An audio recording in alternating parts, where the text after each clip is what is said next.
Le Conseil de sécurité des Nations Unies a accepté d'augmenter les effectifs de la MINUSCA de 2750 militaires et 940 policiers en Centrafrique. Cette augmentation rare de la taille d'une mission de paix porte les effectifs autorisés à 14 400 militaires et 3 020 policiers. La mission MINUSCA figurait déjà parmi les opérations les plus importantes de l'ONU dans le monde, avec un budget annuel avoisinant le 1 milliard de dollars. Aujourd'hui, on demande 3 000 hommes de plus sur les 12 000 qui existent aujourd'hui sur le territoire centrafricain. Est-ce que dans 2 ans, dans 1 an, on va encore demander 5 000 hommes supplémentaires pour atteindre 20 000 hommes afin que la sécurité revienne en Centrafrique? Nous pensons que ce n'est pas l'effectif qui va changer cette donne. C'est l'efficacité. Augmenter l'effectif de l'ONU est purement et simplement non avenu. Parce que qui va payer? Ce sont les contribuables centrafricains qui vont payer d'ici 10 ans, 15 ans. Mais est-ce que la République centrafricaine a ce moyen de payer dans 10 ans, 20 ans? Ces renforts avaient été demandés par la Centrafrique,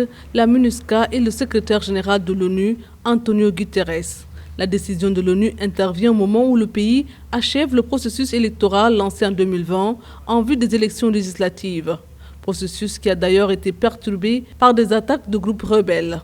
Les Centrafricains, ils demandent tout simplement et purement la levée totale de l'embargo, aider les FACA à avoir les armes nécessaires pour combattre les groupes rebelles, pour combattre ces terroristes. La MINUSCA doit appuyer les FACA à récupérer toutes les villes comme les FACA ont fait avec les forces alliées, c'est-à-dire les Russes et les Rwandaises. Nous avons constaté que plusieurs villes qui ont été occupées par exemple par les groupes rebelles tels que l'UPC, FRPC et les autres ont été récupérées en un temps record par les forces gouvernementales appuyées par les forces alliées.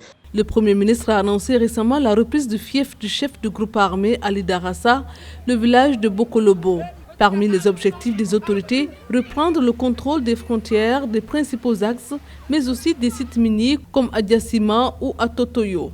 La CPC se retire face à l'avancée de l'armée, mais dans un communiqué, le groupe assure adopter cette position suite aux recommandations du sommet régional de Luanda du 29 janvier.